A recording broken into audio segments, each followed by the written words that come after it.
las estructuras segmentarias, ¿no? Ya vimos tronco encefálico, ya vimos médula espinal, que eran las vías de paso. Ahora ya nos toca conversar acerca de las estructuras supersegmentarias, o también llamados suprasegmentarias, que es donde llegan los fascículos, o de donde nacen los fascículos que van a cumplir todas las funciones que en algún momento las nombramos. Ahora vamos a ver cómo esas funciones se producen. La primera estructura suprasegmentaria o supersegmentaria que nosotros vamos a conocer es al cerebelo, ¿ya? El cerebelo. Entonces, le hago un resumen inicial súper rápido, porque el resto ya ustedes, por su profundo conocimiento de práctica, de micro, ya van a conocer cositas mucho más profundas. Entonces, primero una estructura segmentaria. Funciones del cerebelo son básicamente tres, ¿ya?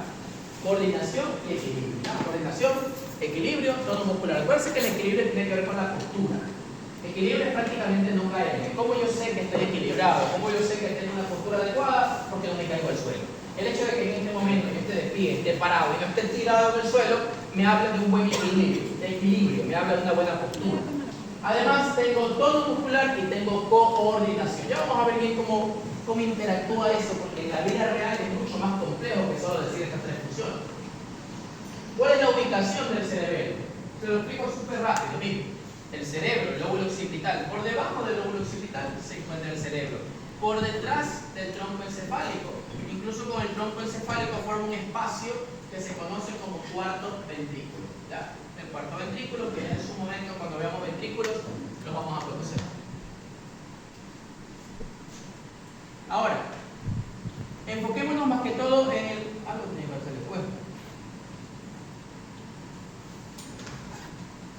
Enfoquémonos en el cerebelo, ¿ya? El cerebelo lo podemos nosotros clasificar de una manera que yo le llamo semiológica, porque es como evaluamos nosotros a los pacientes cuando queremos evaluarle el cerebro a los pacientes, de una manera ya anatómica, que es como usted lo tiene que aprender en este ciclo. De manera semiológica es muy fácil. Yo al cerebelo le hago una analogía como que fuera una mariposa. Entonces yo sé que la mariposa tiene en el centro un cuerpito que parece como un gusanito, y a los lados las alas de la mariposa. Así mismo el cerebelo. El cerebelo tiene una parte central, que es como el cuerpito del gusano.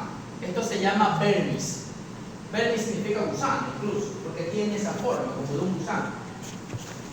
Y lo que la analogía de la mariposa serían las alas de la mariposa, es a lo que nosotros conocemos como hemisferios cerebelosos. Del lado derecho, el hemisferio cerebeloso derecho, y del lado izquierdo, evidentemente, el hemisferio cerebeloso izquierdo.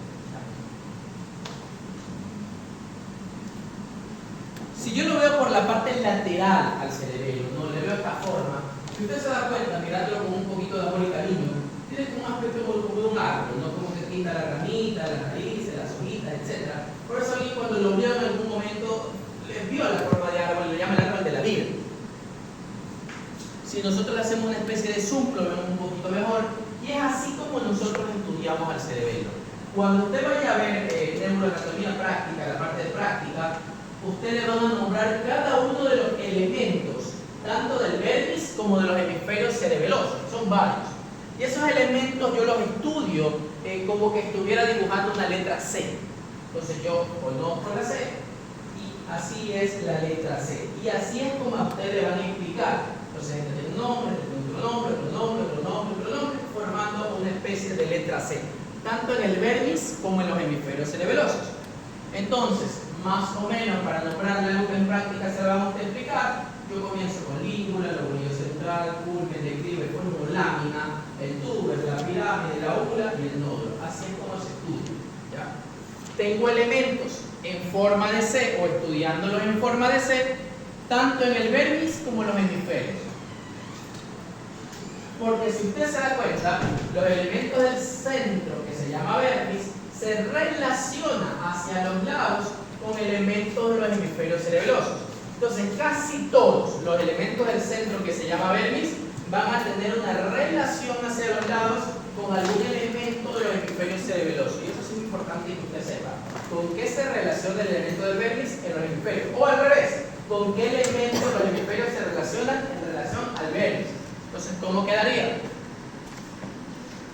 Entonces, si yo hago, recordando esa analogía de la mariposa, lo amarillo sería el cuerpo de la mariposa, y lo que es como serían los hemisferios cerebelosos. Entonces, estos son los elementos del Bernoulli estudiados en forma de cassette, y estos serían los elementos de los hemisferios estudiados en forma de CD. Entonces, usted ve la relación. Por ejemplo, la língula, que es el primer elemento del Bernoulli, no se relaciona con ningún elemento de los hemisferios. Pero luego viene el lobulillo central con las alas, el culmen con el lobulillo cuadrilátero anterior, el declive con el simple cuadrilátero posterior, el folio lámina con el semilunar superior recto 1, si lo digo súper rápido porque en práctica se lo van a decir. El tuber con el semilunar inferior recto 2, la pirámide con el lobulillo digástrico, la óvula como en la boca. En el centro usted tiene la óvula y a los lados están las amígdalas, ¿no? La óvula con las amígdalas cerebelosas. Y el nódulo con el flóculo. Estos son de hemisferios y estos son de Bernoulli. Yo le puedo preguntar en el examen: ¿qué elementos de los hemisferios cerebelosos se relacionan estos tres de aquí? Yo le nombro los tres de acá, le nombro los dos de acá, o le nombro estos tres de aquí. Ya saben que estos de aquí son los que se relacionan con él, o viceversa. Algo que le voy a explicar en anatomía práctica: el semilunar superior y inferior juntos forman el llamado lobulillo anciforme. De aquí, por ejemplo, uno de estos elementos que usted va a escuchar mucho, ya nosotros más o menos hemos esbozado lo que es el aumento de la presión intracraneal. ¿Se acuerdan de cuando hablamos del aumento de la presión intracraneal? Que incluso yo les había dicho que el vómito en algún momento de la vida podría significarme aumento de la presión intracraneal, como también podría significarme algo no tan grave como una irritación gastrointestinal, comí algo que me hizo daño, etc. Ya comenzó con la tentación. Ya un problema intestinal, etc. Entonces, el vómito podría indicarme algo no tan grave como que comí algo que me hizo daño, o podría indicarme algo gravísimo como el aumento de la presión intracraneal. ¿Cuál era la diferencia entre el vómito cuando aumentaba la presión intracraneal con el vómito porque comí algo que me hizo daño? Las náuseas. ¿De cuál hay náuseas? En el problema gastrointestinal hay náuseas, no, porque hay un proceso. En cambio, en el aumento de la presión intracraneal, como comprime directamente el centro del vómito, se saltan las náuseas. ¿Ya? Otra cosa que pasa cuando aumenta la presión intracraneal es que las amígdalas cerebelosas están muy cerca de un elemento del tronco que es el que contiene las estructuras vitales. ¿Cuál es el elemento del tronco que contiene las estructuras vitales? El bulbo, ¿no? Se le daña el bulbo, usted hace una parada cardiorrespiratoria y café, tronquita, eso, ¿no? Chao, Dios lo bendiga y lo proteja.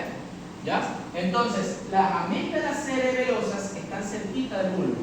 Entonces, cuando aumenta la presión dentro de la cabeza, las amígdalas, llega un momento en que las amígdalas ya no entran dentro de la cabeza.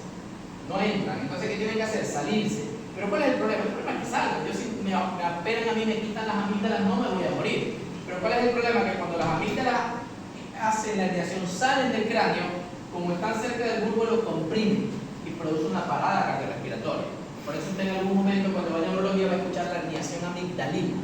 Son esas amígdalas cerebelosas. Y la amígdala no importa, no es tan importante como para que me importe que la amígdala tenga un problema. Lo importante es la relación. Se relaciona con el bulbo. Y al comprimir el bulbo, pues se muere. Es una parada cardiorrespiratoria. ¿Ya? Asimismo, estos elementos, tanto en Bernoulli como en hemisferios, están separados por surcos. Ya, esos surcos que también usted en la práctica los va a conocer. Entonces hay unos surcos entre cada uno, por ejemplo, entre língula y lobulillo, o entre la nada y ala, como usted lo quiera ver, este es el surco precentral, entre lobulillo y culmen el postcentral, entre el culmen y declive el primario, entre declive y folio o lámina el postclival o postero superior, entre folio y tuber el horizontal, que fue descrito por Vic de Asir, que es muy grande, usted lo va a ver cuando vea práctica, quizás ya vio la práctica, va a darse cuenta que es muy profundo ese surco. Entre tuber y pirámide el prepiramidal, entre pirámide y úvula el postpiramidal, entre úvula y nódulo el posterolateral o úvulo nodular. No, esos surcos usted los va a conocer mucho mejor. Luego cuando ya usted vea la práctica. Vamos entrando un poquito más en la materia, ¿no? Una clasificación que sí me interesa que usted conozca, que usted sepa, una clasificación importante, es una clasificación que yo le llamo funcional anatómica, porque es basada en la anatomía, de lo que estamos conversando, elementos de Bernoulli, elementos de hemisferio, pero también agrupa y le da una función en base a las tres funciones básicas que tiene el cerebelo. ¿Cuáles son las tres funciones básicas del cerebelo? Tono, equilibrio y coordinación. Entonces, ahora, los elementos que he conversado los voy a agrupar en esas tres funciones y le voy a dar un nombre. ¿Qué nombres son los que le voy a dar? Un grupo se va a llamar el arquicerebelo, así le decía mi abuela. Actualmente ahora se llama vestíbulo cerebelo.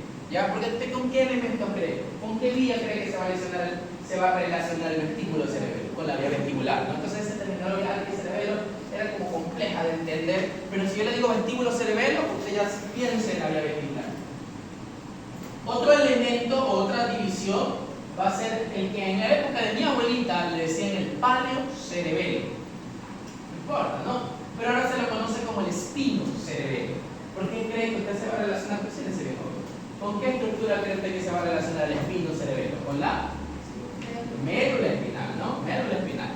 Y por último, tenemos algo que antes le llamaban el neocerebelo, porque supuestamente es el más actualizado, el más nuevo.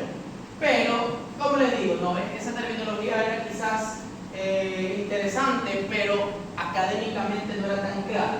Pero si yo le digo a usted que ahora a ese elemento se le llama el cerebro cerebelo o el ponto cerebelo, porque se relaciona con dos estructuras. ¿Cuáles serían? El puente y el cerebro. Entonces ya usted sabe, la terminología actual nos habla del vestíbulo cerebelo, espino cerebelo y el cerebro cerebelo, también llamado ponto cerebelo, cualquiera de los nombres. Las terminologías antiguas, pues bueno, pues mi abuelita que las guarde y las tenga muy tranquilo, pero no las vamos a utilizar nosotros. ¿Ya?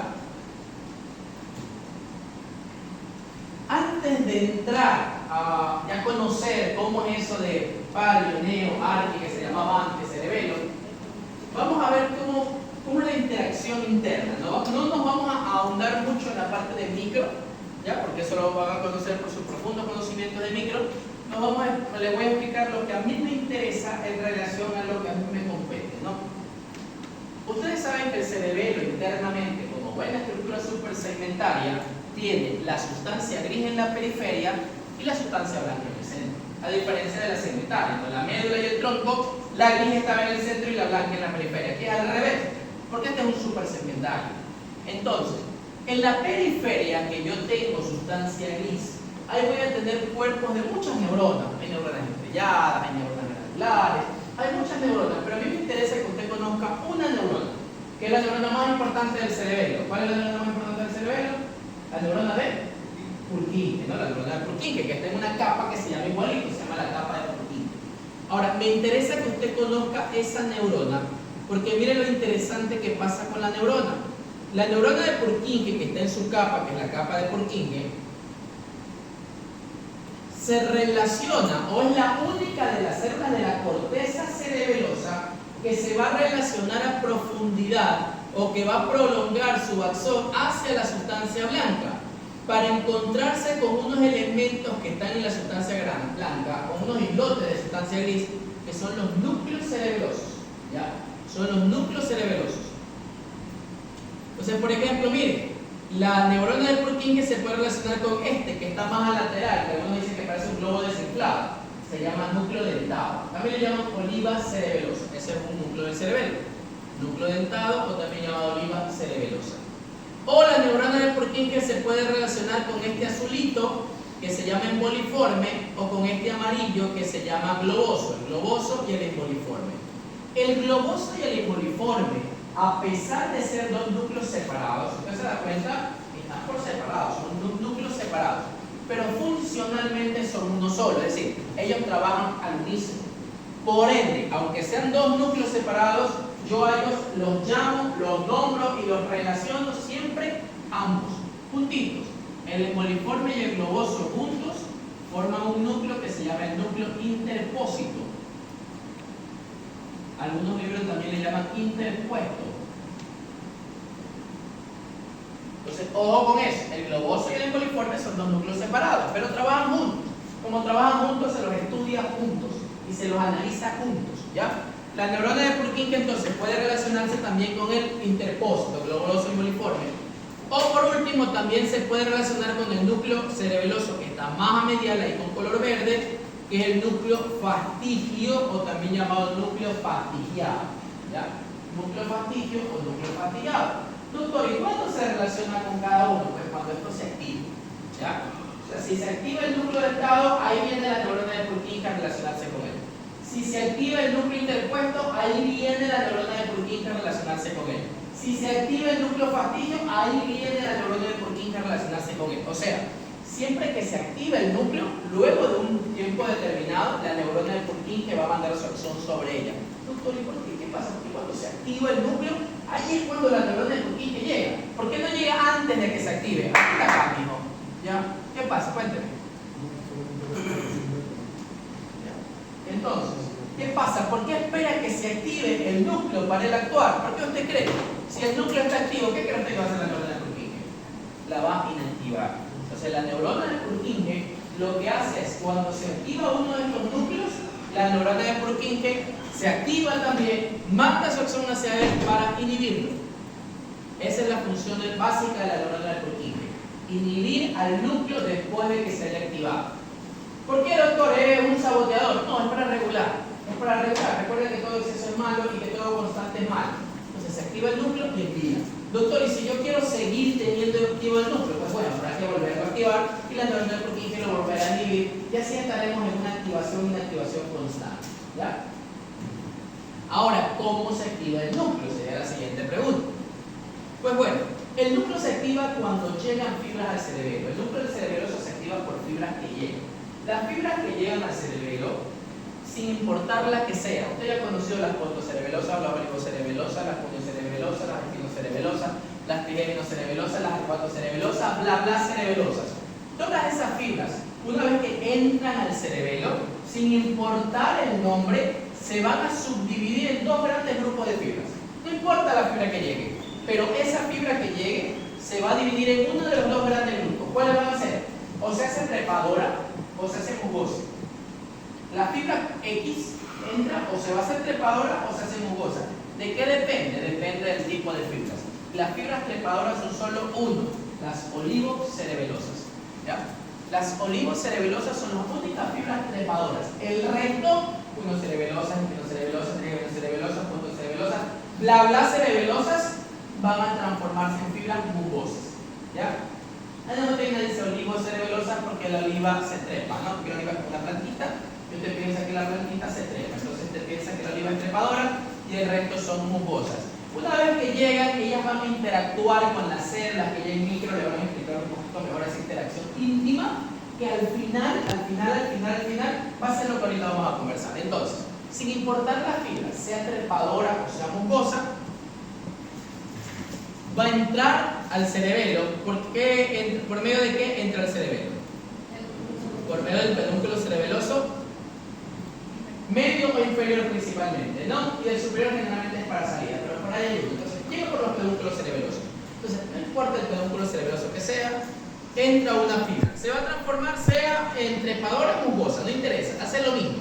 Una vez que la fibra entra al cerebelo, tengan en cuenta usted que la fibra es muy educada, ¿no? Las fibras, tanto las trepadoras como las mucosas, son muy educadas. Entonces, ¿qué hace? Por ejemplo, usted entra a su casa. Usted entra a su casa y va a ir a su cuarto porque no sé, va a hacer una tarea. Cuando usted entra a su casa, su destino de entrar a su casa es ir a su cuarto, porque quiere hacer la tarea X que usted quiera hacer. Pero cuando usted entra a su casa, se encuentra en la sala su papá, o se encuentra en la sala su mamá, o se encuentra en la sala, no sé, a su hermano, su hermana, a alguien que usted aprecie mucho, o que usted respete mucho. Entonces, si usted entra y va a su cuarto sin saludar, se ve feo, ¿no? Se ve feo que usted no salude, queda como malcriado, queda como una formación deficiente. Entonces, usted entra a su casa, su destino es su cuarto. Pero que usted entre en su casa, ve a su papá o su mamá, y lo que hace usted es saludar. Buenos días papá, buenos días mamá, buenos días hermano, buenas tardes, buenas noches, y se va a su cuarto. Entonces así es la fibra. La fibra es como usted, muy educada, muy educada. Entonces la fibra, su destino, su cuarto, es la corteza cerebelosa. Para hacer un poco de cosas que van a terminar activando la neurona de Purkinje, para que la neurona de Purkinje inhiba al núcleo que se haya activado. ¿Ya? Entonces ese es el destino final de la fibra, sea trepadora o sea mucosa. Entonces el destino final de la fibra, sea trepadora o mucosa, es llegar a la corteza, hacer un poco de cosas, dependiendo de ser trepadora o mucosa, no importa lo que haga, al final, sea trepadora o sea mucosa, va a terminar activando a la neurona de Purkinje, que inactiva al núcleo. Pero cuando llega, ¿qué tiene que hacer? Porque la fibra educada, ¿qué hace? Saluda. Entonces cuando la fibra entra, lo que hace es saludar a su núcleo, sea el núcleo que sea, lo primero que hace es saludarlo. ¿Y qué pasa cuando la fibra saluda al núcleo? Lo activa. O sea, la fibra, sea trepadora o mucosa, activa directamente al núcleo y lo inactiva indirectamente.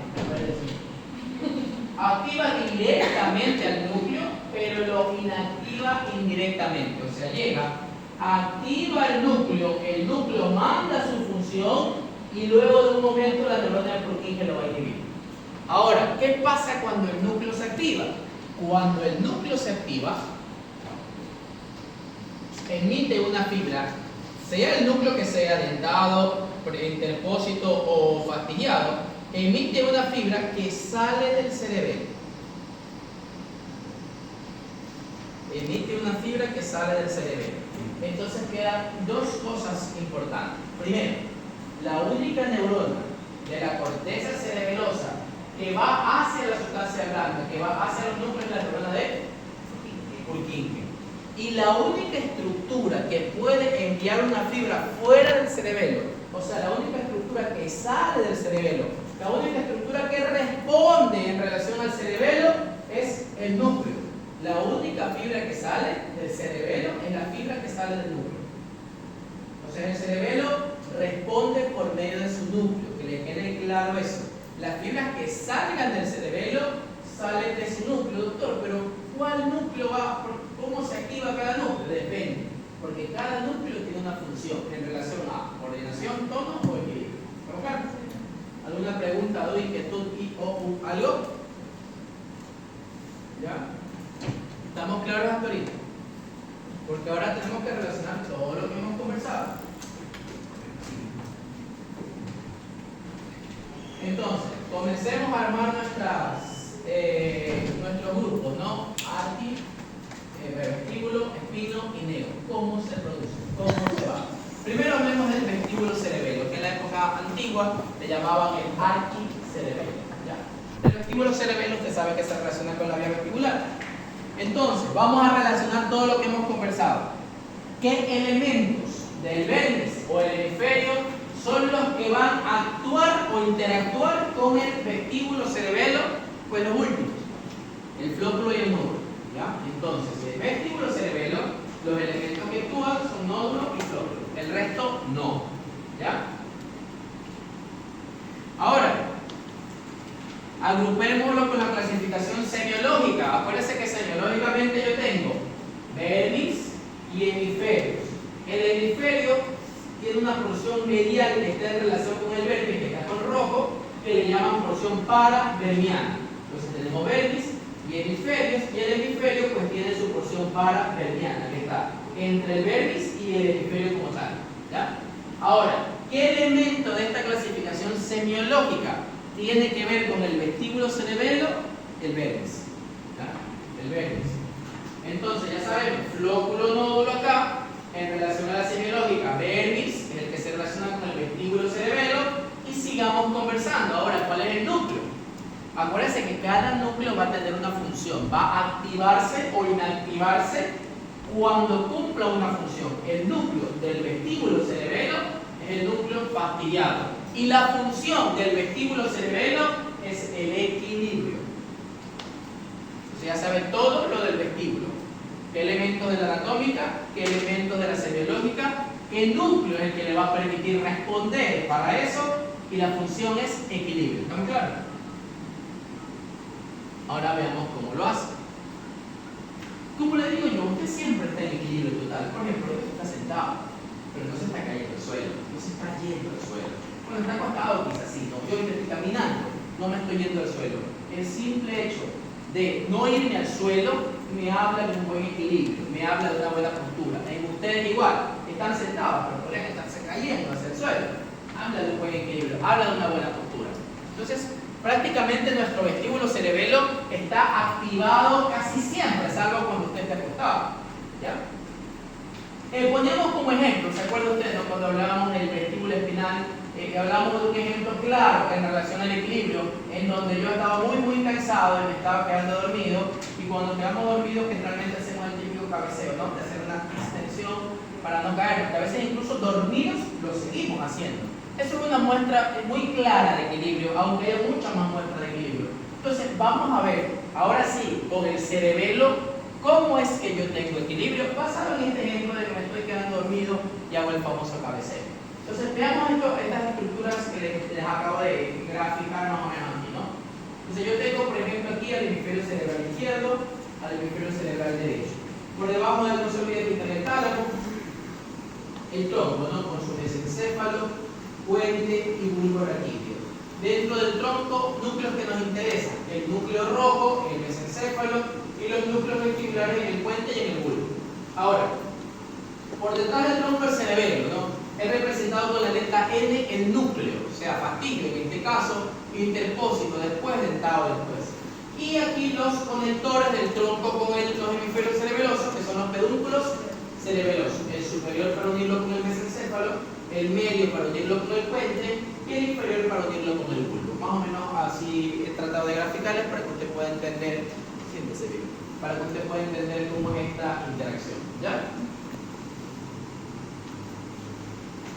Entonces hagamos el ejemplo que ya habíamos conversado. Estoy muy cansado, me estoy quedando ya esta semana sin sus exámenes, ¿no? Entonces quizás lo vamos a ver muy bien. Estoy muy cansado y estoy comenzando a agachar la cabeza, pero sin embargo que esté dormido igual, respondo con extensión gracias a mi vía vestibular, a mi vestíbulo cerebral y a todo lo que vamos a conversar. Yo estoy. Entonces, cuando yo dirijo mi cabeza hacia adelante porque me estoy cayendo, acuérdese usted que se activan los receptores de la posición y todo ese tipo de cosas. No, vamos a hacerlo con rojo para que se vea bonito. Se activan los receptores de posición, ¿no? La mácula, la cresta, etc. Entonces ellos mandan una señal, acuérdense que esto ya conversamos. Mandan una señal, primero pasan por el ganglio, que es el ganglio vestibular. Luego ya formarían la rama vestibular del vestíbulo coclear, ingresan y se van a ir hacia qué núcleos están en el tronco encefálico. La vía vestibular va a qué núcleos. Los núcleos vestibulares, ¿no? ¿Cuáles los núcleos vestibulares? Sean los que están aquí en el bulbo o sean los que están aquí en el puente. Acuérdese usted que hay algunas fibras que pasan por el núcleo vestibular y luego se van al cerebelo. O sea, de aquí la fibra sería el cerebelo por el pedúnculo cerebeloso inferior, pero por una estructura especial del pedúnculo cerebeloso inferior. ¿Cuál es? El cuerpo yuxta retiforme, ¿no? Que es el lugar especial del pedúnculo cerebeloso inferior, por donde pasan la vestíbulo cerebelosa y la cerebelo vestibulares, ¿no? Pasa por el pedúnculo cerebeloso inferior, pero por el cuerpo yuxta. Acuérdese que también hay unas fibras que van del núcleo, del ganglio vestibular y no pasan por los núcleos vestibulares, sino que llegan directo, ¿no? Sea las que llegaron directo o sea las que pasaron por los núcleos vestibulares y luego fueron al cerebelo, todas van a pasar por el cuerpo yuxta retiforme, que está en el pedúnculo cerebeloso inferior. Entonces llegan, y una vez que entran al cerebelo, ¿en qué se van a transformar? ¿En qué tipo de fibra? ¿Mugosa o trepadora? Mugosa, no, porque trepadoras son las olivocerebelosas. Y da un spoiler, nunca se la voy a nombrar ahorita. O sea, todo lo que yo le voy a nombrar, la olivocerebelosa no se la voy a nombrar. Le voy a nombrar el resto. Entonces todas las que entran van a ser mugosas. ¿Ya? Entonces, una vez que entra la fibra, se transforma en una fibra mugosa y como es muy educadita, ¿qué es lo que va a hacer una vez?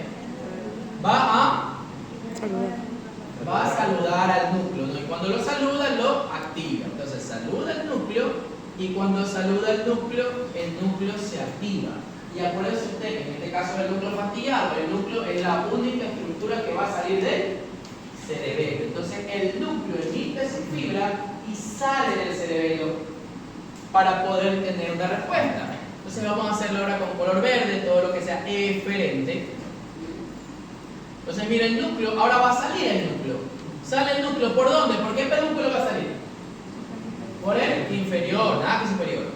Por el inferior. ¿Por qué estructura especial del pedúnculo cerebeloso inferior?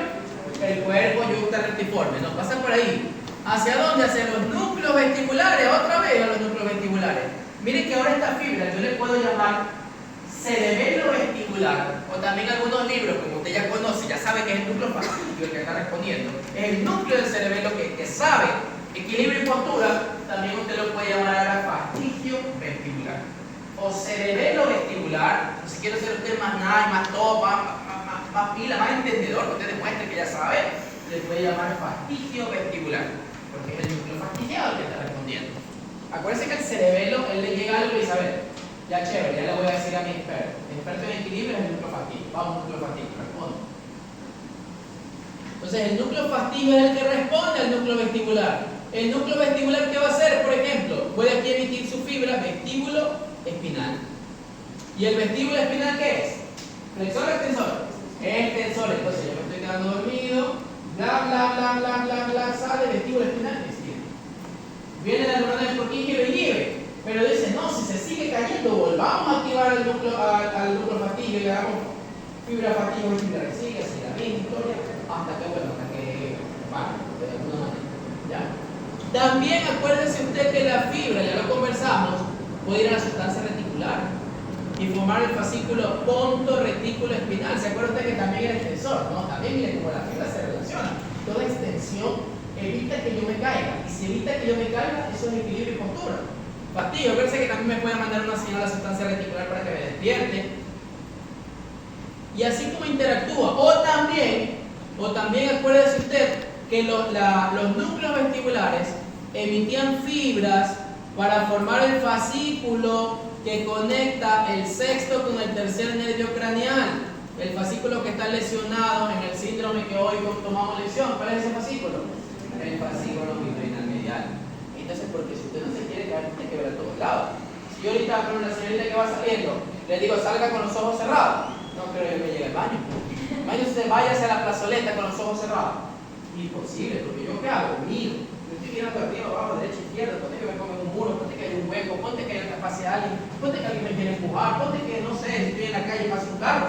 Tengo que mirar a todos lados para no caer, para no golpear. Entonces mire usted, como está entendido, evita que se caiga. Mirar a todos lados evita que se caiga.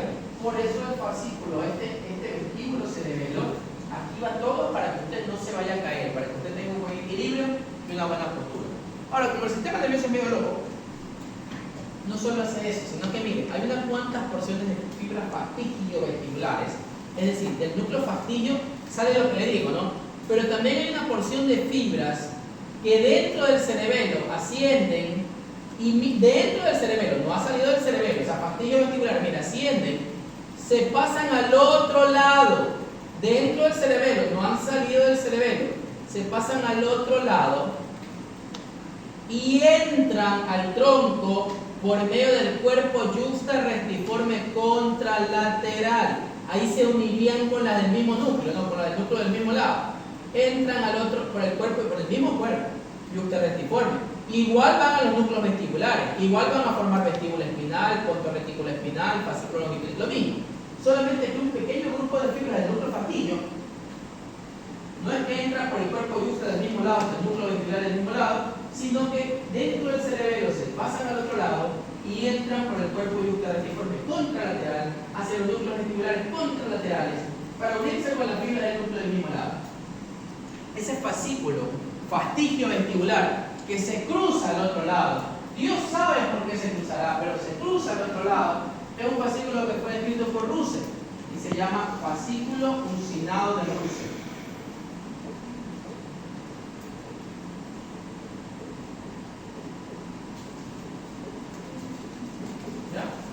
Es lo mismo, solo que es el fascículo que se cruza al otro lado e ingresa por el otro lado hacia el núcleo vestibular del otro lado para hacer lo mismo. Lo mismo, vestíbulo espinal, ponto retículo espinal, fascículo longitudinal medial. Es como un mecanismo de compensación realmente, ¿no? El sistema nervioso siempre trata de tener un plan B cuando pueda ante cualquier tipo de deseo. ¿Estamos claros? Así es como usted tiene equilibrio. Pasemos al siguiente. El siguiente es el espino cerebelo. El espino cerebelo, que en la época de mi abuelita le llamaban palio cerebelo. Vamos a lo mismo, ¿no? Primero, ¿qué elementos de la anatomía cerebelosa son los que interactúan, los que se activan para permitir que el espino cerebelo cumpla su función? Pues lo que les estoy ahí encerrando, ¿no? Língula, lobulillo y culmen para el vermis, ala del lobulillo, lobulillo cuadrilátero para los hemisferios, de ambos lados. Estos son los elementos. Ahora, en la clasificación semiológica, cuando yo hablo de vermis y hemisferios, y que la porción más medial de los hemisferios le voy a llamar zona paraverniana o zona intermedia, el elemento que se relaciona con el espino cerebelo es la porción paraverniana. ¿Ya? Es la porción paraverniana. Esta porción paraverniana se relaciona con el espino cerebelo. Y ahora ya lo que ya sabemos, qué núcleo y qué función. Núcleo, el núcleo interpósito. El núcleo interpósito, que era la unión de qué núcleos?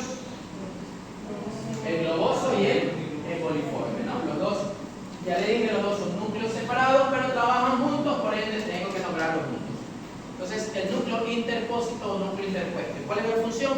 Tono muscular. ¿Ya? Tono muscular. Entonces, mire, vamos a ver usted.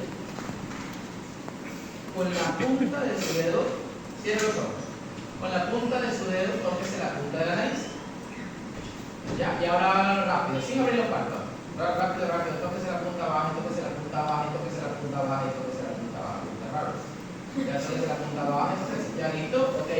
Miren que para el joven eso fue algo sencillo, por ahí como que se equivocó. Pero al final de cuentas fue algo sencillo, ¿no? Cerró los párpados y con la punta se tocó la punta de la nariz. ¿Ya? Usted mira, doctor, y yo le pregunto, ¿qué cree usted que se está activando ahí? Mira, doctor, se está moviendo. Y se está moviendo, ¿cuál es la vía motora voluntaria? La vía piramidal, ¿no? Específicamente porque el espinal es la que permite mover las extremidades, pero la vía piramidal. Entonces la vía piramidal es la que lo mueve, efectivamente. El señor, ahorita que está moviendo su mano, me habla de una buena vía piramidal. Me dice su vía piramidal está funcionando porque él se está moviendo. Pero hay un problema. La vía piramidal se sabe mover, pero la vía piramidal no sabe cómo moverse, ni sabe en qué momento moverse. O sea, cuando sucede esto, que yo le digo al joven, con la punta, cierre los ojos y con la punta de su dedo tóquese la punta de la nariz, lo primero que pasa es que su vía piramidal está bien. Pero cuando cierre los párpados, la vía piramidal dice, ok, yo lo voy a mover. Pero ¿cómo lo muevo? Lo muevo así, lo muevo así, lo muevo así, lo muevo así. ¿Cómo lo muevo? ¿Por qué? Porque no sabe dónde están las partes de su cuerpo en el espacio. ¿Ya? Si las ve, bueno, pues quizás ahí es más fácil.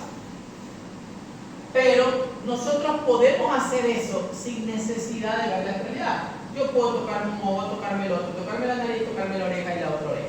Yo lo puedo hacer y no necesito verlo. Entonces, ¿qué es lo que sucede? Cuando yo hago eso, si bien es cierto que la vía piramidal es la que tiene que activarse, la vía piramidal se va a activar. ¿Ya? La vía piramidal se va a activar. Entonces, miremos el gráfico. Pongamos el ejemplo de su compañero. Este es el lado derecho, este es el lado izquierdo. Entonces, la vía piramidal se va a activar. Vamos a escribirla con negro, la vía piramidal. Entonces, como movió, en este caso el joven, vamos a hacerlo como que hubiera movido su lado derecho, no movió el lado izquierdo, perdón. Activamos la vía piramidal, área 4, ¿verdad? El área 4 baja. Ya usted sabe, cortical, subcortical, capsular, tronco, en el bulbo se decusa. Y entonces, ¿qué va a pasar?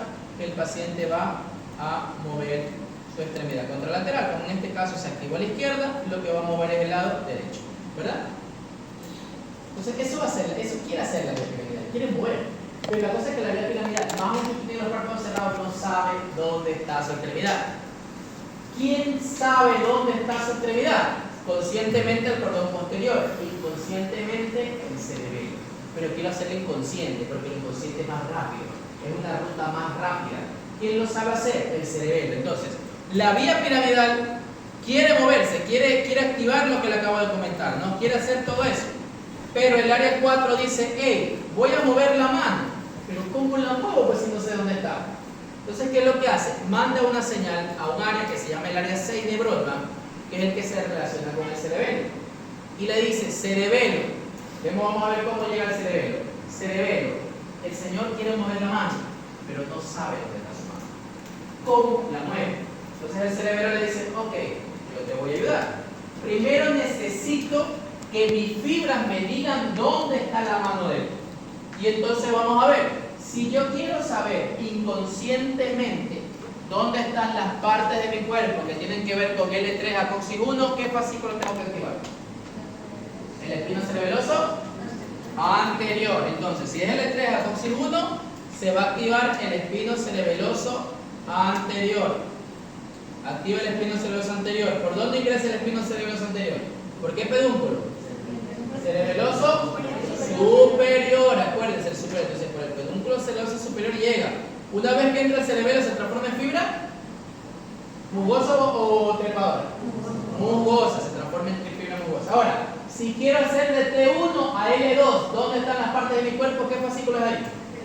El espino cerebeloso posterior, ¿ya? El espino cerebeloso posterior. ¿Por dónde ingresa el posterior? Por el pedúnculo cerebeloso inferior. Entra. Una vez que entra el cerebelo, se transforma en fibra mugosa. En la del joven, no, el joven utilizó su mano. Utilizó su mano, su cervical. De C2 AC8, ¿cuál es el fascículo que capta la propiocepción inconsciente? El cuño cerebeloso, ¿no? El cuño cerebeloso. Entonces el cuño, que está por aquí mismo por el bulbo, acuérdense ustedes, no tienen que caminar mucho, entra por qué pedúnculo cerebeloso inferior. Me gusta ya una lección de eso. Inferior, una vez que entra el cerebelo se transforma en fibra musgosa. Y por último, si yo quiero saber inconscientemente dónde están las cosas de mi cara, por ejemplo, estoy masticando, quiero saber si abro la boca. Para saber si tengo que abrir la boca es que está cerrada. Si quiero cerrar la boca es porque está abierta. Entonces hago esa interacción, ¿no? Y tengo que saber inconscientemente dónde está mi boca antes de poder comenzar a comer. Entonces, el inconsciente de la cara, ¿cuál es? La cara, toda la sensibilidad de la cara, ¿quién la da? El trigémino. Entonces se va al cerebelo, del trigémino cerebelo, la trigémino cerebelosa. ¿Por dónde entra la trigémino cerebelosa? Por el inferior. Acuérdense que está en el núcleo del mesencéfalo, pero baja y entra por el inferior. Una vez que entra el cerebelo se transforma en fibra musgosa, en fibra musgosa. Entonces, no importa lo que yo quiera, depende de la parte de mi cuerpo. En el caso del joven es cuño cerebeloso. Mire, entonces él estaba ahí. La vía piramidal lo quería mover, pero dijo, pero que no sé dónde está la mano, no sé cómo moverlo. Entonces le pregunta al cerebelo, ¿cómo muevo la mano del joven? Porque no sé dónde está la mano. El cerebelo le dice, ok, el cuño cerebeloso, vamos a ver qué me dice. El cuño cerebeloso llega, y una vez que entra el cuño cerebeloso como fibra musgosa, ¿qué hace? Porque es bien educadito. Saluda al núcleo. ¿Qué núcleo dijimos que interactúa aquí? El núcleo interpuesto o núcleo interpósito, ¿no? Entonces se activa el núcleo interpuesto, el núcleo interpósito, y el núcleo es el que sale del cerebelo. Vamos a hacerlo con fibra verde. Entonces ahora este núcleo va a dar una respuesta. ¿Hacia dónde? A la corteza, porque la corteza es el reproductor. Tiene que responderle a la corteza. Entonces él se va a ir a la corteza, tiene que salir del cerebelo. Sale del cerebelo por medio de qué pedúnculo sale del cerebelo. Por el pedúnculo cerebeloso superior. Porque acuérdense que el superior es el eferente. Sale por el superior. Una vez que sale por el superior, ya me fui yo. Sale por el superior, ¿hacia dónde se va? Al núcleo. Quiere ir a la corteza, pero se encuentra con relevo. ¿A qué núcleo va? Ahí está, ya casi, ahí está el núcleo rojo. ¿De qué lado? ¿Del mismo lado o del lado contrario? El del lado contrario. Acuérdense usted que el pedúnculo cerebeloso superior es cruzado. Entonces se va a ir al lado contrario. Va al núcleo rojo del lado contrario. ¿Porción parvo o magno celular? Parvo celular, porque magno solo por el rumbo espinal. Parvo celular. Y de ahí se va a la corteza. Pero antes de ir a la corteza se encuentra con ¿quién? Con él. Acuérdense que hay uno que está ahí de relevo. Siempre dice, hey, todo lo que va a la corteza tiene que pasar por mí. El tálamo. Va al tálamo. Al núcleo ventral lateral del tálamo, que ahora vamos a conocer la otra clase. Y del tálamo va a la corteza y le dice, mira, yo ya le pregunté al cuño cerebeloso, el cuño cerebeloso me dijo que la mano del joven está así, asado, cocinado, y que por ende, si quiero tocar la punta de su dedo, la punta de su toque, la punta de la nariz, tiene que hacer este movimiento. Y de ahí, como ya le explicó, ya la vía piramidal baja. Mire usted, ya la vía piramidal baja y va a activar su mano para que usted se pueda mover. ¿Ya? Entonces, antes de que la vía piramidal se mueva, primero el cerebelo tiene que explicarle a la vía piramidal dónde está su mano y cómo moverla. O el cerebelo no es el que lo mueve. El cerebelo es el que dice dónde está y cómo. Y la vía piramidal cumple esa orden que se dio o esa secuencia que se acaba de dar. Y así es como el joven hace el primer movimiento. Ya sabe dónde está, se llama fórmula cinética, hace el primer movimiento. Cuando se activa el núcleo rojo, acuérdese usted que el núcleo rojo también nos permite, ¿qué cosa por el fascículo rumboespinal? La flexión involuntaria. Entonces, yo también puedo hacer flexión involuntaria. Digamos que, asumamos que este es mi teléfono, ¿no? Este es mi teléfono, pasa algo, se me cae. No, bueno, hago una flexión involuntaria, pero es rápida. No tengo que estar pensando. Imagínense usted que se cae el teléfono y bueno. ¿Por qué? Porque no sé. O sea, yo para poder hacer esto, para poder agarrarlo al vuelo, como decimos vulgarmente, necesito de manera súper rápida saber dónde están mis manos y cómo moverlas para poder agarrar el teléfono. Porque si se cae por allá y yo hago esto, me estoy moviendo, pero no me estoy moviendo bien. Estoy moviendo las extremidades de una mala manera. Entonces, necesito yo de manera súper rápida que el cerebelo me diga dónde está la mano y cómo moverla. Para que el núcleo rojo, o cuando llegue el núcleo rojo, se active el fascículo rubroespinal,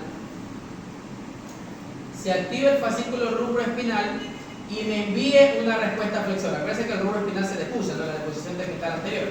Se decusa y me hace una flexión. O sea, también el fascículo rubroespinal tiene que ver con este espinocerebelo, o se activa cuando se va a activar este espinocerebelo. Algunas fibras incluso van a la sustancia reticular, forman un rubro retículo espinal. ¿Qué porción es la que se relaciona con el retículo espinal? ¿Parvo o magno?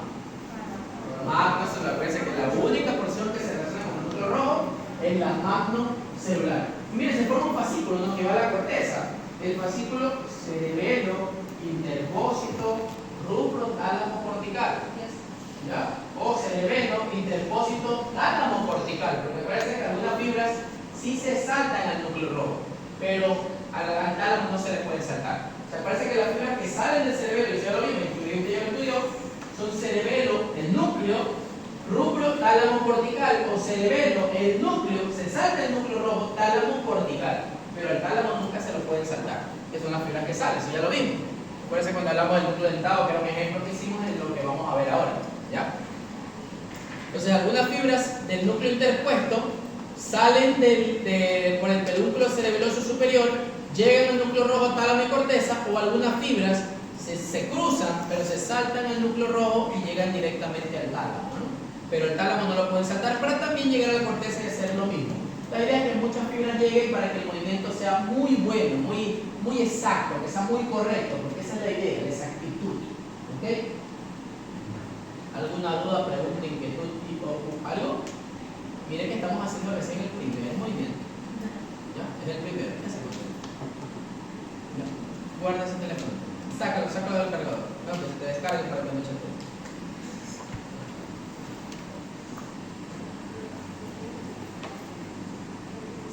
¿Alguna duda, pregunta, inquietud o algo? Sí. Y ahora vamos a ver el último, que es el pontocerebelo o cerebrocerebelo. Mire, todo inició con el espino. El joven, ¿cuál es su nombre? El joven ya primero, ya usted sabe, quería hacer un movimiento, pero no sabe dónde está la extremidad. Espinocerebelo, ¿dónde está? Está aquí, algo así. Y tocó. Pero luego que le dije, coordina. Hazlo de manera repetitiva, rápido. O sea, mucho espino ahí también, ¿no? Hay mucho espino. ¿Dónde está? Ahora está extendido, ahora flexiona, ahora está flexionada, ahora estira. Flexiona, extiende, flexiona. O sea, el espinocerebelo está actuando de manera constante. Viene la neurona del Purkinje que lo inhibe, pero no, necesito seguirlo, necesito volverlo a activar. Y así hay una interacción bastante repetitiva, constante, pero luego viene una tercera función, que es coordinar. ¿Qué es coordinar? Hacer algo repetitivo, pero con un objetivo. Por ejemplo, cuando usted camina, usted coordina, con una pierna con la otra, con una pierna con la otra, un objetivo. ¿Ya? El joven lo que está haciendo ahora también es coordinar. Ahora vamos a ver cómo se coordina.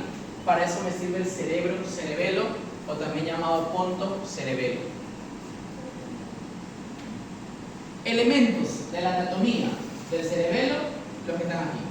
Los que faltan, ¿no? Acuérdense que estos eran espinos, estos eran vestíbulos, lo que me queda es neocerebelo, o lo llamado pontocerebelo, cerebrocerebelo. ¿No? De aquí me pone un tubo de pirámide úvula, y a los lados el simple, el superior, el club 1, el club 2, el digástrico y las amígdalas. ¿Ya? Esos son los elementos de la parte anatómica. Ahora, si quiero yo enfocarme en la parte semiológica, pues lo que me faltaba, ¿no? Entre vértices y hemisferios, lo más hemisférico, ese es el elemento que corresponde al pontocerebelo o cerebrocerebelo. Entonces tengo la porción lateral del núcleo, el núcleo que me faltaba. Es el dentado, o también llamado oliva cerebelosa, y este se encarga de la coordinación. ¿Ya? Este se encarga de la coordinación, que es la función que nos faltaba. Y aquí tenemos que recordar lo que ya conversamos en la clase anterior, el fascículo queda bien largo. Ese fascículo es el que ahora tenemos que recordar nosotros para poder crear nuestra interacción. Entonces, acuérdense ustedes, miren, la vía piramidal ya actuó, o sea, hacemos lo que sigue, lo que va después. Ya sabemos, el joven primero no sabía dónde estaba su extremidad, el cerebelo le avisó y la vía piramidal hizo un movimiento. Pero luego le estoy diciendo que lo repita. Cuando contamos billetes estamos repitiendo, cuando caminamos estamos recordando, hablamos. Abro, cierro la boca, abro, cierro la boca, abro, cierro la boca. Estamos hablando. estamos coordinando, la voz coordina. Si yo levanto los brazos, estoy coordinando porque hago que los músculos que suben mi brazo se activen y los que bajan mi brazo se inactiven. Si no, no podría. Entonces, miren cómo hay una constante coordinación. Entonces, ya el joven hizo el primer movimiento, ya hizo la primera vía piramidal. O sea, nos quedamos aquí, ¿no? Era la extremidad derecha, hagámoslo con color negro. Área 4, izquierda se activó. Cortical, subcortical, capsular, tronco encefálico y en la parte inferior del bulbo se fue al lado derecho. Ya hizo el primer movimiento, entonces aquí está el muñequito, aquí están los brazos, aquí están los piecitos. Ya hizo el primer movimiento, aquí está la naricita, ya hizo el primer movimiento, ya se tocó la nariz. Pero ahora le estoy diciendo que lo haga de nuevo, que coordine, que repita. Entonces otra vez la vía piramidal dice, no, pues ya hice el primer movimiento, ¿no? ¿Dónde está la mano de nuevo? ¿Y cómo hago para repetir de forma inconsciente? Necesito al cerebelo para que me diga dónde va a estar la extremidad a cada instante y cómo hacerlo de forma repetitiva, inconscientemente hablando. O sea, la vía piramidal interactúa con el cerebelo. Entonces, vamos a hacerlo con color rojo. De nuevo, el área 4, como no sabe, se comunica con el área 6, que es la área que se relaciona con el cerebelo. ¿Qué le hacemos la vía? Pues tiene que seguir la fibra. De la corteza, ¿a dónde se va la fibra? ¿Se acuerdan ustedes? Antes de ir al cerebelo, ¿a dónde se va la fibra? Acuérdense el fascículo córtico-pontino. ¿Se acuerdan? ¿Hacia dónde se va? Hacia los núcleos pontinos, que están en el puente, ¿no?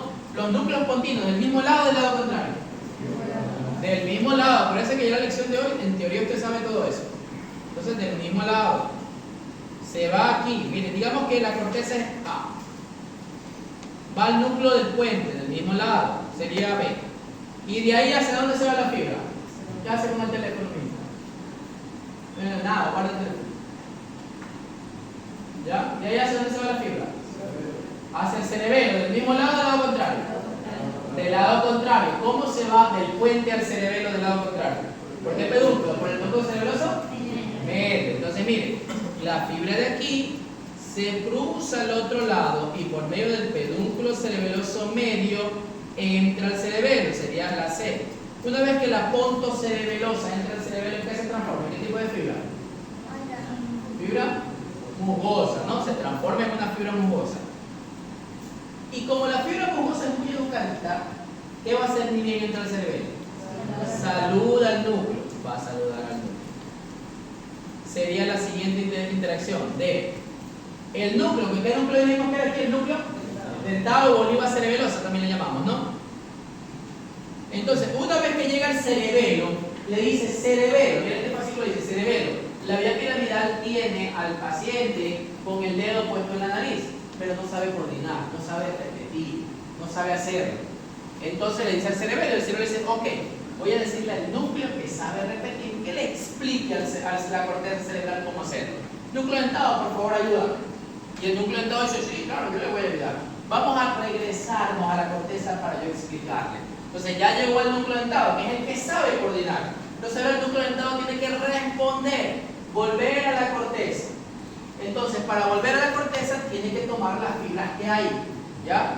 Tiene que tomar las fibras que hay, no hay teléfono, walkie-talkie, nada de esas cosas. Entonces él tiene que responder, respondamos con el verbo.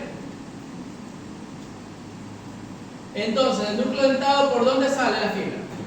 Por el núcleo cerebeloso superior. ¿Y se va hacia dónde? Hacia el núcleo rojo, del mismo lado o del lado contrario. Del lado contrario, porción parvo o magno. Parvo celular. Y de ahí se quiere ir a la corteza, pero antes de ir a la corteza pasa por el tálamo, núcleo ventral lateral del tálamo. Y de ahí se va a la corteza, al área 6. Y el área 6 ya le dice, mira, ve, el área 6. Mira, hacer esto. Y ahí entonces le avisa la vía piramidal y la vía piramidal baja y dice, ah, ok, ahora sí puedo hacerlo, bla, bla, bla, bla, bla, bla, bla, y voy a hacer esto. ¿Ya? Acuérdese usted que a veces se saltan al núcleo rojo, o sea, hay unas cuantas fibras que se saltan al núcleo rojo, que salen por el pedúnculo cerebeloso superior, pero se saltan al núcleo rojo y se van directamente al tálamo, y del tálamo van a la corteza. O sea, hay dos tipos de fibras. Entonces formamos una gran vía, que es la llamada vía de la coordinación, que es la vía córtico, ¿y ahí qué sigue? Córtico, ponto, y ahí se va al cerebelo, que ahí se va, lento, regresa, rubro, tálamo, cortical.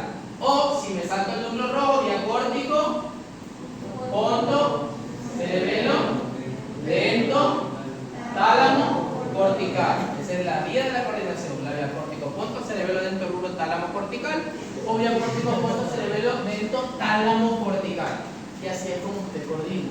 Para que usted vea que para usted esto es fácil, ¿no? Si usted lo hace fácil, jugar fútbol, no sé si usted juega fútbol, juega algún tipo de deporte que haga, tocar órgano, piano, es fácil para usted hacer eso.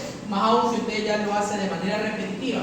Pero para que eso suceda, se necesita todo este pocotón de manaja de fibras para que usted pueda hacer las cosas bien. Entonces, entienda cómo su sistema nervioso trabaja de una forma tan ardua, tan titánica, no sé, tan fuerte, para que usted le pueda hacer cosas que para usted es muy sencilla, pero esto es lo que sucede realmente. Esto es lo que pasa para que usted haga eso tan sencillo. ¿Ya? Le voy a tomar la asistencia. No se olviden que después de tomar la asistencia, el cerebelo le evalúa a un paciente, qué sé yo, le dicen al joven, paciente de la cama tal, o el señor tal, evalúenle el cerebelo. Entonces, cuando usted evalúa el cerebelo, usted ya sabe, ya conoce el palo, el arco, el dedo, el espino y las interacciones, etc. Pero para evaluarlo, realmente el resumen es un poquito más sencillo. Usted ya sabe lo que sucede realmente, pero para la evaluación es un poco más sencillo. Usted recuerda que el cerebelo parece una mariposa. Tiene la parte central, que ¿cómo se llamaba? Vermis. Y las partes laterales, que son los hemisferios cerebelosos, el derecho y el izquierdo. ¿Ya? Algo que usted se pudo dar cuenta ahora que yo estaba conversando con usted, que estábamos viendo lo de los fascículos. Si usted recuerda, y le hago así súper rápido la vía, dése cuenta usted cómo comenzaba con la vía piramidal, que del lado izquierdo se iba al lado derecho. ¿Ya? Y se interactuaba. Estas extremidades eran las que se movilizaban, no las extremidades derechas. Pero mire usted lo que pasaba cuando usábamos el fascículo, ¿no? El fascículo era córtico, ponto, cerebelo, lento, rubro, tálamo, cortical. O sea, si usted se da cuenta, yo estoy movilizando en este caso la extremidad derecha. ¿Qué hemisferio cerebeloso es el que está trabajando? ¿El derecho o el izquierdo? ¿Le hago el gráfico? ¿El derecho o el izquierdo? El derecho. El hemisferio cerebeloso derecho es el que controla las extremidades derechas. Porque al cruzarse del puente del cerebelo es que produjo este cruce y que demuestre que el hemisferio cerebeloso derecho controla o es el que controla el lado derecho. ¿Ya? Entonces, cuando usted recuerda el cerebro, el hemisferio cerebral derecho controla el lado izquierdo y el izquierdo controla el lado derecho, pero porque se cruza, por eso es que hace un control cruzado. El hemisferio cerebeloso derecho controla el lado derecho y el izquierdo controla el lado izquierdo, pero no es porque las fibras no se crucen, sino porque se cruzan tantas veces que al final terminan del mismo lado. Porque mire usted, la orden comenzó en la vía piramidal que van a hacer en el lado izquierdo, luego se cruzó al lado derecho, luego volvió al lado izquierdo y al final se cruzó al lado derecho. O sea, hay tantos cruces en el cerebelo que al final hacen que el hemisferio cerebeloso derecho controle el lado derecho y por ende el hemisferio cerebeloso izquierdo controle el lado izquierdo. Pero sí pueden haber lesiones cruzadas. Acuérdense, por ejemplo, del núcleo rojo. En el síndrome de Benedict y en el síndrome de Fovil superior, acuérdense usted que la lesión, el síndrome cerebeloso es contralateral. ¿Por qué? Porque el núcleo rojo izquierdo controla el lado derecho. ¿Ya? Entonces, ya entendiendo ese poco de cruces, es que usted puede comprender que cuando yo hablo de vermis, el vermis se refiere al equilibrio. Entonces, cuando yo evalúo un paciente que quiere evaluar el cerebelo, yo evalúo primero el vermis. ¿Cómo evalúo el vermis? Viendo equilibrio. ¿Y cómo evalúo el equilibrio? Haciéndolo caminar al paciente. Yo le digo, señor, camine de aquí hacia allá. Camine normal, como que estuviera en la calle, como que estuviera en cualquier lugar caminando. Si usted lo ve que el paciente camina bien, no se cae en tambaleando, no va por un lado ni por el otro, usted ya entiende y sabe que el vermis está bien. No hay ningún problema en el vermis de ese paciente. Ahora, todo lo contrario. Si es que el paciente tiene una lesión en el vermis, un tumor, una hemorragia, un infarto, ¿cómo se va a manifestar? Por pérdida del equilibrio. Porque acuérdense que el equilibrio es como una canción que tiene un director de orquesta. El director de orquesta es el cerebelo. Específicamente, usted ya sabe, el vértice. Es la estructura principal del equilibrio. Y secundariamente está el cordón posterior, la vía vestibular, la vía óptica. No, usted ve y gracias a la visión tiene equilibrio. Pero el principal, el que regula el equilibrio, es el cerebelo. Ya, específicamente el vermis. Entonces, si yo tengo una lesión de vermis, el paciente va a tener alteración del equilibrio. Puede ser que ni siquiera se pueda parar. Usted le señor camine, no doctor, imposible. Yo me mareo horrible, me paro, me mareo horrible, me voy al suelo, me voy a caer. Ya me he caído 3 veces, ya no, yo no quiero volver a caer. Entonces tiene una marcada alteración del equilibrio. O le dice, doctor, ok, me veo camina así, agarrado, ¿no? Agarrado porque no puede, se agarra de esta cosa. Usted lo ve, camina de esta forma. ¿Qué parece, no? ¿Parece alguien cuando es?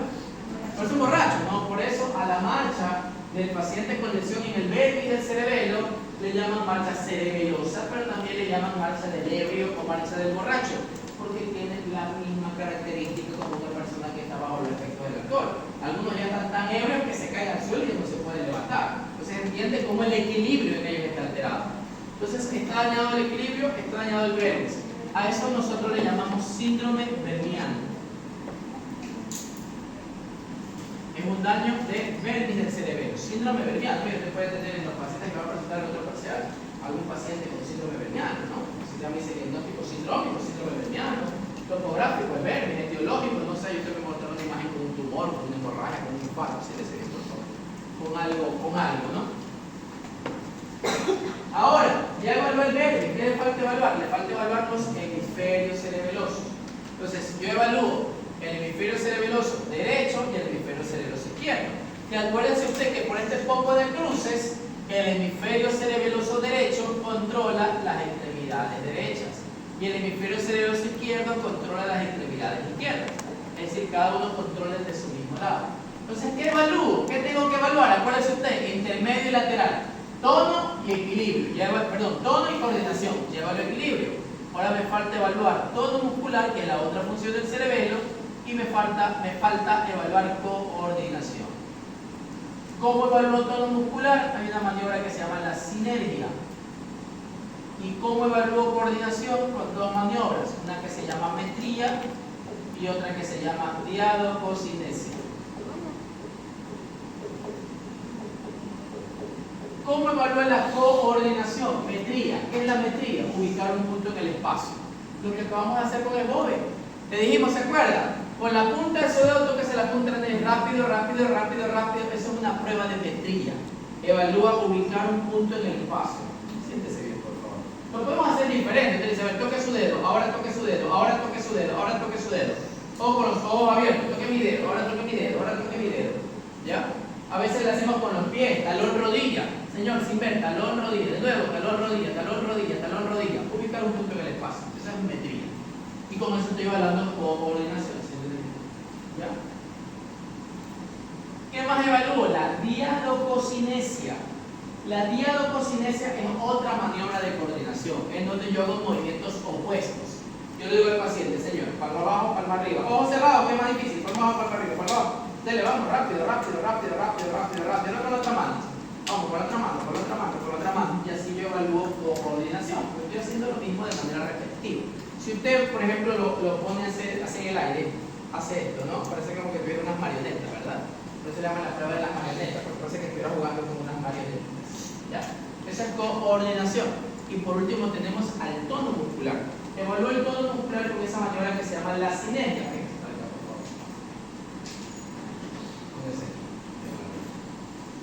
Entonces, miren, la sinergia yo evalúo tono muscular, porque acuérdense que el cerebelo tiene que ver con el tono. Entonces, ¿qué es lo que yo hago? Como no sé si el cerebelo de él esté bien o mal, yo, por si acaso, pongo la mano en la cara del paciente. Y le digo al paciente, mire, usted va a flexionar el brazo y yo se lo voy a estirar.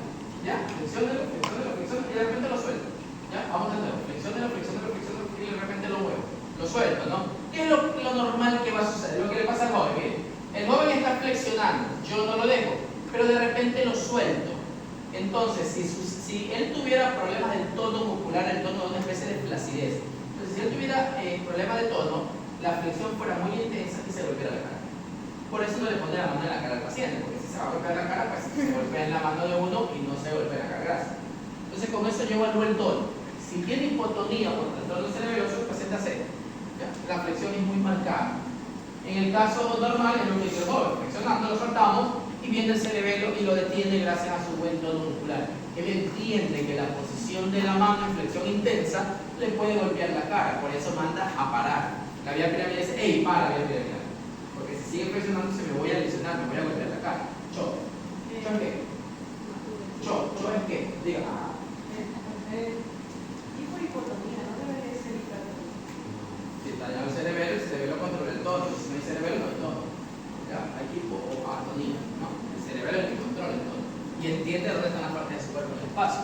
Entonces, así yo evalúo tono y así yo evalúo coordinación. Entonces, si yo tengo un problema, realmente la vida puede ser uno de los tres, dos de los tres, pero bueno, no lo hagamos complejo.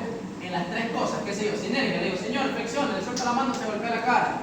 Metría, tóquese la punta de la nariz. No llega, no puede ubicar porque tiene vía piramidal. O sea, él puede moverse, pero no tiene un cerebelo adecuado que le diga cómo debe moverse bien. O diadococinesia, señor, haga esto. No lo puede hacer, así mismo. Tiene una vía piramidal que le permite moverse, pero no tiene un buen cerebelo que le diga cómo debe de moverse, ¿no? La interacción entre el cerebelo y la vía piramidal es intensa, es importante. Entonces, cuando yo tengo un problema en la metría, en la sinergia y la diadococinesia, yo digo que está dañado el cerebelo. Si es del lado derecho, ¿qué hemisferio cerebroso está dañado? El derecho. Si es del lado izquierdo, el izquierdo. Entonces yo digo, el paciente tiene un síndrome hemisférico cerebeloso. Sea derecho, sea izquierdo, o sea de los dos, aunque sea raro, pues bilateral o derecho-izquierdo. ¿Ya? Un síndrome cerebeloso, derecho o de hemisferio cerebeloso, para que le decimos a veces. Derecho, izquierdo o bilateral, porque la verdad es raro que de los dos lados esté dañado. No es común que eso pase, pero bueno, neuroanatómicamente es posible.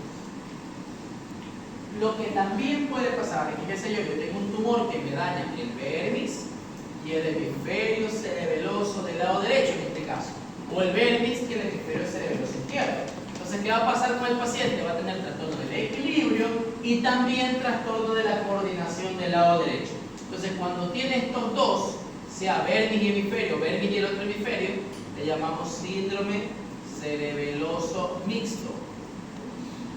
Y así mismo, ¿no? Usted dice derecho, izquierdo o los dos. Si los dos están dañando el cerebelo. Entonces usted ya busca, qué sé yo, el paciente tiene un síndrome vermiano. Usted está dañado el vermis. Veamos en la tomografía que hay en el vermis, un tumor de hemorragia infarto. O un cerebeloso mixto derecho, está dañado el vermis y el hemisferio derecho. Hay un tumor de hemorragia infarto que está dañando el vermis y el hemisferio cerebeloso. ¿Alguna pregunta? Sí. Entonces, hay dos características más que tiene el cerebeloso. Porque acuérdense usted que la vida es coordinada, ¿no? La vida es coordinada. Por ejemplo, mire, el cerebeloso, que es el señor que está del lado izquierdo, de una característica típica de una marcha cerebelosa. Camina abriendo su base de sustentación. Mientras usted más pega los pies, se le hace más difícil caminar. El paciente cerebeloso, si es que puede caminar, él para caminar, para no caerse, abre su base de sustentación, separa las piernas muy bien y camina de esta forma para tratar de no caerse, ya, si es que pudiera caminar. Algo que también hacen ellos es la disartria cerebelosa. ¿Se acuerda qué era la disartria? La articulación de las palabras. El problema es la articulación de las palabras. No articulan, porque articular es coordinar. Cuando usted habla, usted coordina, porque tiene que relacionar los músculos que hablan y los músculos que no le dejan hablar. El músculo que silba, en este momento no va a silbar, tiene que interactuar diferente. Entonces, para hablar también yo coordino. Y por eso el paciente con trastorno cerebeloso tiene trastorno del habla, se llama disartria.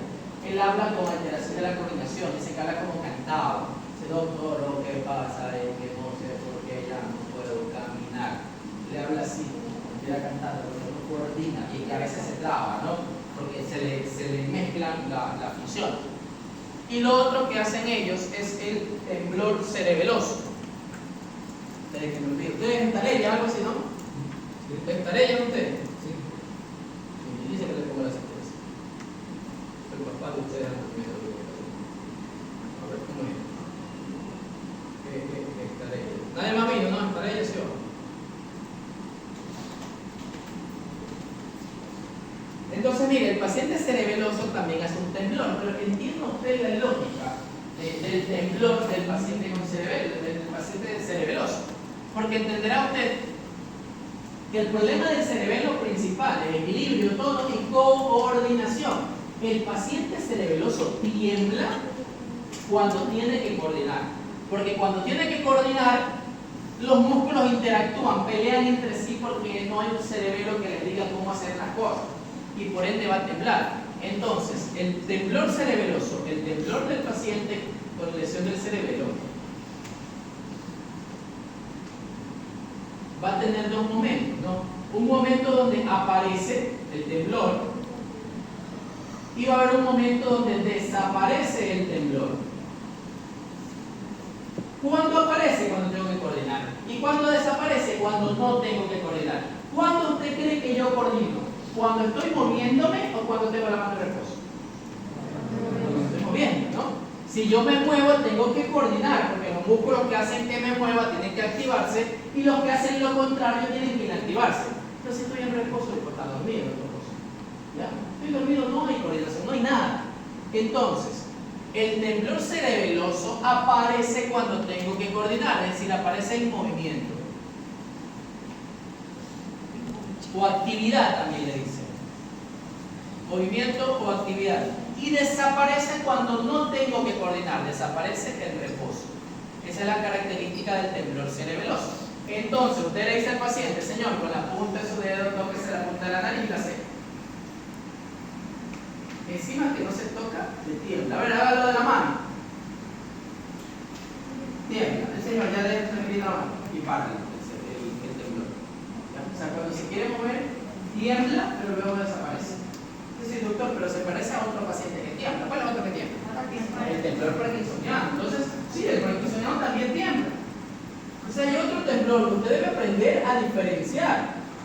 El temblor cerebeloso del temblor parkinsoniano, el temblor de la enfermedad de Parkinson. Que ese también tiene dos momentos. Un momento cuando aparece y un momento cuando desaparece.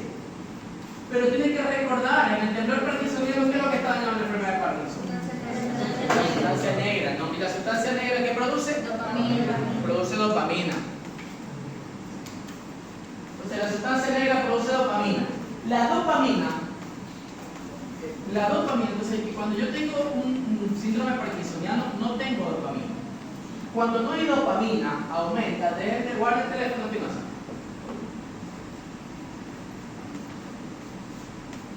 Cuando no tengo dopamina, aumenta una sustancia que es la acetilcolina. ¿Se acuerdan de la acetilcolina? Era la del movimiento. ¿Se acuerdan que habíamos como en la miastenia grave y se dañaban los receptores de acetilcolina y por eso el paciente no tenía un movimiento adecuado?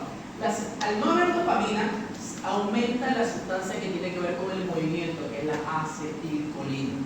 Entonces, cuando el paciente cerebelo, el paciente parkinsoniano, y este aumento de la sustancia que hace moverlo es lo que produce el temblor. Entonces el parkinsoniano va a temblar ¿cuándo? Cuando está en reposo. ¿Por qué? Porque cuando está en reposo está elevada la acetilcolina y comienza a moverse como loquita. Pero cuando está en actividad no va a haber temblor. ¿Por qué? Porque yo estoy utilizando la acetilcolina. Porque la acetilcolina tiene que ver con movimiento. Entonces el temblor parkinsoniano, a diferencia del temblor cerebeloso, aparece en reposo. Porque en reposo comienza a aparecer la acetilcolina y que lo comienza a hacer mover. Mientras que cuando yo me estoy moviendo no hay temblor, o el temblor es mínimo. ¿Por qué? Porque está utilizando esa acetilcolina. Entonces el temblor parkinsoniano, a diferencia del cerebeloso, aparece en reposo. En cambio en el cerebeloso desaparece en reposo. Y desaparece en actividad o movimiento.